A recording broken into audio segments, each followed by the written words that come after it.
أسباب السماوات فأطلع إلى إله موسى وإني لأظنه كاذبا۔ ابلغ الاسباب پیچھے پڑا ہے، آیت 36 ختم ہوتی ہے۔ آیت 37 کی شروع میں یہی لفظ اسباب، سین ساکن پہ ہمز با الف مدہ، با کو السماوات کی سین سے ملائیں گے، ادغام شمسی ہوگا، میم وہ کو دو حرکات لمبا کریں گے۔ فاطلع یہ طا پر ہے، لام باریک ہے، عین وسط حلق سے ادا کریں گے، یہ بھی باریک ہے۔ الہ میں مد منفصل ہے، الہ پھر الہ آیا ہے، یعنی الہ لمبا کیا 4 حرکات، الہی۔ اب لام کو 2 حرکات لمبا کر سکتے ہیں کیونکہ آگے ہا آ گیا، تو یہاں میں مد منفصل نہیں بنتی۔ الہی، الہ میں لام کو 4 حرکات لمبا کیے، مد منفصل، اور الہی میں لام کو 2 حرکات لمبا کیے، دونوں نام باریک ہیں۔ موسیٰ واو مدہ اور کھڑا زبر قائم مقام مد اصلی الف مدہ، 2 حرکات لمبے کریں گے۔ وَإِنِّي نون مشدد پہ غنہ ہے اور نی یا مدہ ہے۔ لَأَظُنُّهُ لام حمزہ کو جلدی سے پڑھنا ہے، وا پر پڑھنا ہے، نون سے ملانا ہے، غنہ کریں گے۔ لَأَظُنُّهُ ہو الٹا پیش مد صلہ ہے، 2 حرکات لمبا کریں گے۔ کاذبا، کا الف مدہ ذال باریک اور با الف مدہ مد عوض وقفاً۔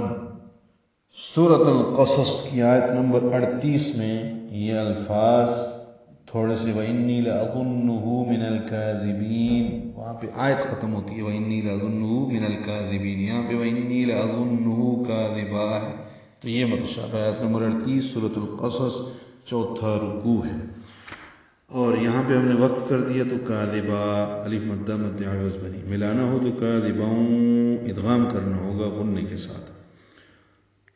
وَكَذَلِكَ زُيِّنَ لِفِرْعَوْنَ سُوءُ عَمَلِهِ وَصُدَّ عَنِ السَّبِيلِ۔ وَكَذَلِكَ واو کاف ذال لام کاف باریک ہے، ذال نرمی سے ادا کریں گے، 2 حرکات لمبا کریں گے۔ زُيِّنَ میں زا کو تیز صفیر کی آواز سے ادا، زُيِّنَ یا سے ملانا ہے، جلدی پڑھنا ہے۔ لِفِرْعَوْن لام کو جلدی پڑھنا ہے، را باریک او واولین۔ سوء میں مد متصل ہے، واو مدہ کے بعد حمزہ ایک ہی کلمے میں آنے کی وجہ سے ہے، اب یہاں پہ وقت بھی نہیں کر سکتے۔ لِفِرْعَوْنَ سُوءُ عَمَلِهِ، عین میم لام جلدی سے پڑھیں گے، ہا کے نیچے کھڑی زیر ہے مد صلہ، 2 حرکات لمبا ہوگا، وقفاً یہ ہا ساکن ہو جاتا ہے عملی، اور ملائیں گے تو سوء عملہ 2 حرکات لمبا کریں گے۔